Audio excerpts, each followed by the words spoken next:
ॐ नमः शिवाय।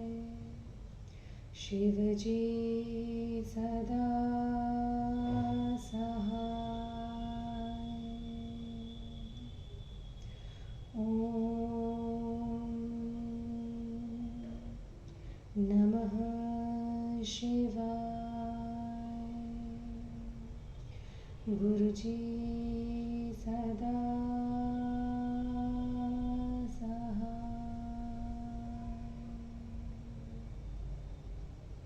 जय गुरुजी। अथ श्री शिव महापुराणे द्वितीयायां रुद्रसंहितायां तृतीय पार्वतीखण्ड अथ चतुस्त्रिंशोऽध्यायः।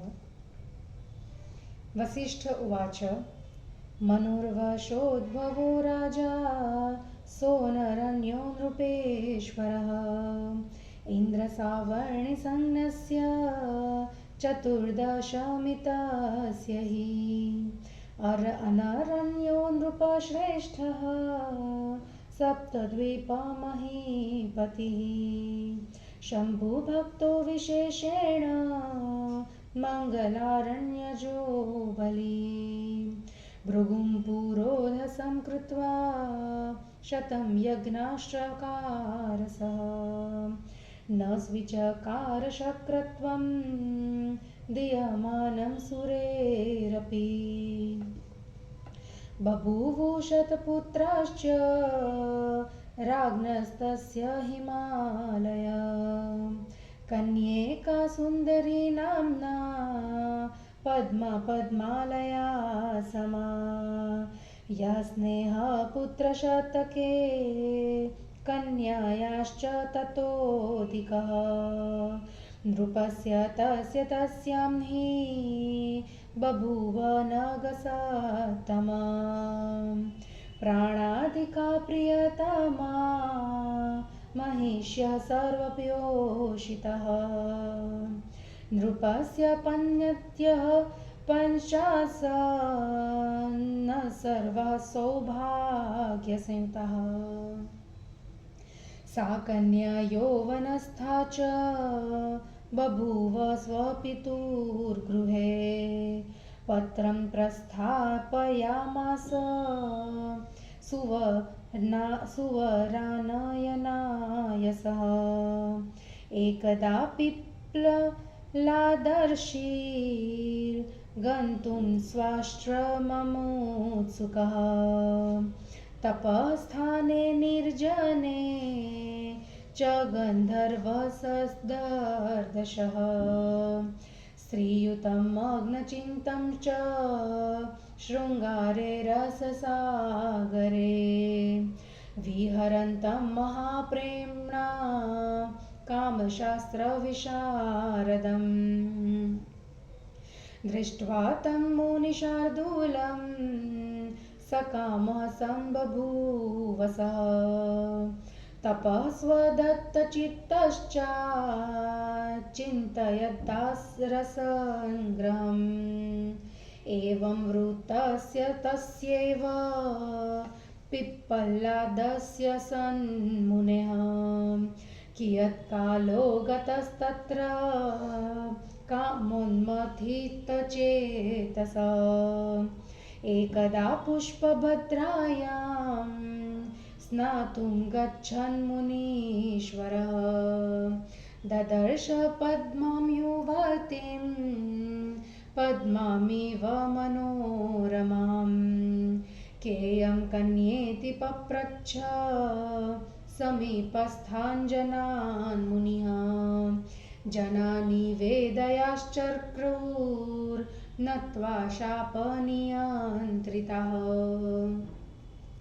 जनारुचु अनरण्यसुतेयं वे पद्मा नाम रमा परा वरारोहा प्रार्थ्यमान् नृपश्रेष्ठैर्गुणालया ब्रह्मोवाच तच्छ्रुत्वा स मुनिर्वाक्यं जनानां तथ्यवादिनां चुक्षोभातीव मनसि तल्लिप्सुरभवत् वर्चसः। मुनिः स्नात्वाभीष्टदेवं सम्पूज्य विधिवत् शिवं जगाम कामी भिक्षार्थमनरण्यसभां गिरे। राजा शीघ्रं मुनिं दृष्ट्वा प्रणनाम भयाकुलः। मधुपर्कादिकं दत्त्वा पूजयामास भक्तितः। कामात् सर्वगृहीत्वा च ययाचे कन्यकां मुनिः।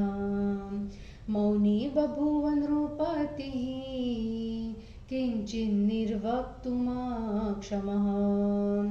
मुनिर्ययाच कन्यां स तां देहीति नृपेश्वर।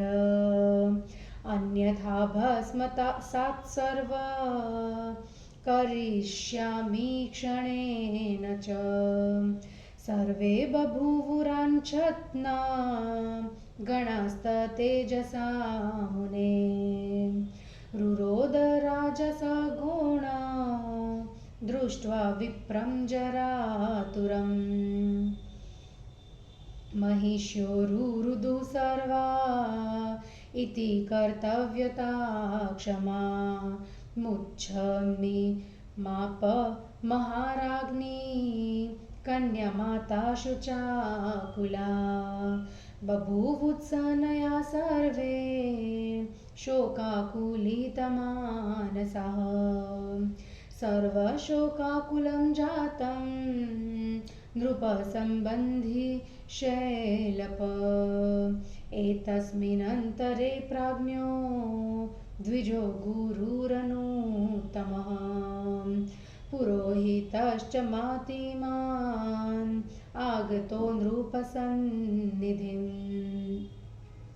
राजा प्रणम्य सम्पूज्य रुरोध च तयोः पुरः। सर्वनिवेदयाश्चक्रे पप्रच्छोच्चित्तमाशु तत्। अथ राज्ञो गुरुर्विप्रः पण्डितश्च पुरोहितः। अपि द्वौ शास्त्रनीतिज्ञो बोधयामास तु नृपम्। शोकाकुलाशां च महिषीनृपबालां च कन्यकाम्। उत्तमां नीतिमादृत्य सर्वेषां हितकारिणीं। गुरुपुरोधसा चतुः शृणु राजन् महाप्राज्ञ वचो नो सद्दितावहम्। मा शुचः सपरिवारः शास्त्रे कुरु मतिं सतिम्। अधवाद्दिनान्ते वा दातव्या कन्यका नृप। पात्राय विप्रायान्यस्मै कस्मैचित् वा विशेषतः। सत्पात्रं ब्रह्मणा दन्यं न पश्यावो जगत्त्रये। सुतां दत्त्वा च मुनये रक्षस्वां सर्वसम्पदम्। राजनेकनिमित्तेन सर्वसम्पद्विनश्यति। सर्वरक्षति तं त्यक्त्वा विना तं शरणागतम्। वसिष्ठ उवाच राजा प्राज्ञवचः श्रुत्वा विलप्य च मुहुर्मुहुः। कन्यां सालन्दकृतां कृत्वा मुनीन्द्राय ददौ किल। कान्तां गृहीत्वा स मुनिर्विवाह्य विधिवद्रिरे। पद्मां पद्मोपमां तां वे मुदितः स्वालयं ययो। राजा सर्वान् परित्यज्य दत्त्वा वृद्धाय चात्मजां। ग्लानिं चैत्ये समाधाय जगां तपसेवानम्। तद्वार्यापि वनं प्रयाते प्राणनाथे तदा गिरे भर्तुष्व दुहितुः शोकान् प्राणांस्तत्याज सुन्दरी पूज्या पुत्राश्वभृत्याश्च मूर्च्छामापुर्नृपं विना शुशुचुः श्वाससंयुक्ता ज्ञात्वा सर्वे परे जनाः अनरण्यो वनं गत्वा तपस्तप्त्वाति शङ्करम् समाराध्य ययो भक्त्या शिवलोकमनामयम् नृपस्य कीर्तिमान् नाम्ना ज्येष्ठपुत्रोऽथ धार्मिकः पुत्रवत् पालयामास प्रजाराज्यं चकारः इति ते कथितं शैलान्नरण्यचरितं शुभम् कन्यां दत्त्वा यथा रक्ष ध्वंसं चाप्यखिलं धनम् शैलराज त्वमप्येवं सुतां दत्त्वा शिवाय च रक्ष सर्वकुलं सर्वान् वशान् कुरु सुरानपि। इति श्री शिवमहापुराणे द्वितीयायां रुद्रसंहितायां तृतीये पार्वतीखण्डे नरण्यचरितवर्णनं नाम चतुस्त्रिंशोऽध्यायः। हिंदी अनुवाद। वशिष्ठ जी ने कहा, इंद्र सावर्णी नामक 14वें मनु के वंश में एक अनरण्य नामक राजा हुए थे। मंगलारण्य का पुत्र यह अनरण्य शिव भक्त तथा 7 द्वीप पर्यंत पृथ्वी का राजा था। उसने भृगु को पुरोहित बनाकर 100 अश्वमेघ यज्ञ किए। यद्यपि देवता उसे इंद्र पद दे रहे थे, किंतु उसने स्वीकार नहीं किया। हे हिमालय, उस राजा के 100 पुत्र हुए और एक पद्मा नाम की कन्या हुई, जो लक्ष्मी के सदृश सुंदरी थी। हे हिमालय, जितना प्यार उसे 100 पुत्रों से था, उससे भी अधिक उसे वह कन्या प्रिय थी। उस राजा की 5 पटरानियां थी, जो राजा को प्रिय थी, अतः वे सभी सौभाग्यवती थी। वह कन्या अपने पिता के घर में युवती हो गई। अच्छे वर को ढूंढ लाने के लिए उसने पत्र भिजवाया। एक दिन महर्षि पिप्पलाद अपने आश्रम को जाने के लिए तत्पर थे। उन्होंने उस निर्जन तपोवन में एक गंधर्व को देखा। कामशास्त्र कुशल वह अपनी स्त्री के साथ श्रृंगार रस समुद्र में डूबकर विहार कर रहा था। उसे देखकर उस मुनिवर के हृदय में काम वासना जाग गई। वह तपस्या में ध्यान न देकर विवाह करने की चिंता में पड़ गए। इस प्रकार काम वासना से पीड़ित उस पिप्पलाद नामक श्रेष्ठ मुनि का बहुत समय बीत गया। एक दिन पुष्पभद्रा नदी में स्नान करने के लिए मुनिवर जा रहे थे। उन्होंने लक्ष्मी के सदृश सुंदरी उस राजकन्या पद्मा को देखा। मुनि ने आसपास के लोगों से पूछा कि यह क्या कन्या कौन है। शाप के भय से व्याकुल लोगों ने बतलाया। लोगों ने कहा, यह अनरण्य राजा की पद्मा नामक कन्या है, जो लक्ष्मी के सदृश है। उस उत्तम गुण वाली को अनेक राजा चाह रहे थे। ब्रह्मा जी ने कहा, उस कन्या को पाने का इच्छुक वह मुनि सत्यवादी लोगों की इस बात को सुनकर मन ही मन अत्यंत घबरा गया। हे हिमालय, मुनि ने स्नान किया, फिर अपने इष्ट देव शिव जी की पूजा की। उसके बाद वह कामी भीख मांगने के लिए अनरण्य की सभा में गया। राजा ने मुनि को देखकर भयभीत होकर मधुपर्क आदि देकर प्रणाम किया। भक्तिपूर्वक उनकी पूजा की। उसके पूजा को स्वीकार कर मुनि ने राजा से उसकी कन्या को मांगा। कुछ भी कहने में असमर्थ राजा चुप हो गए। मुनि ने कहा, हे राजन, अपनी कन्या मुझे दो, नहीं तो एक क्षण में सब भस्म कर देता हूँ। हे मुनि, उस मुनि के तेज से राजा के नौकर चाकर सभी घबरा गए। उस वृद्ध ब्राह्मण को देखकर राजा परिजनों के साथ रोने लगा। ऐसा करने में असमर्थ रानियां रोने लगी। कन्या की माता महारानी शोक से व्याकुल हो गई। हे हिमालय, उसके पुत्र भी दुखी हो गए। अधिक क्या कहा जाए, राजा के सभी संबंधी शोकाकुल हो गए। इसी बीच विद्वान ब्राह्मण श्रेष्ठ गुरु पुरोहित राजा से समीप आए।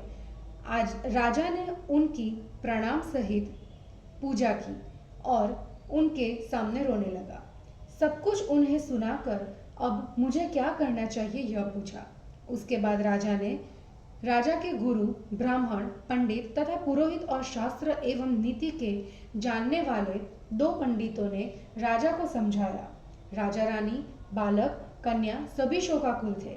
उनको देखकर सबके हित की उत्तम नीति को गुरु तथा पुरोहित ने कहा, हे बुद्धिमान राजा, हम दोनों की हितकारक बात को सुनो। परिवार के साथ शोक मत करो। अपनी सद्बुद्धि को शास्त्र के वचनों में लगाओ। हे राजा, आज अथवा साल भर बाद योग्य ब्राह्मण को या किसी और को तुम्हें कन्यादान करना ही है। ब्राह्मण से उत्तम वर तीनों लोकों में यह नहीं देखते। मुनि को कन्यादान देकर अपनी संपत्ति की रक्षा करो। हे राजा, जब एक के कारण संपूर्ण संपत्ति का नाश हो रहा है तो उसे देकर अपनी संपत्ति की शरणागत बनकर रक्षा करो। वशिष्ठ जी ने कहा।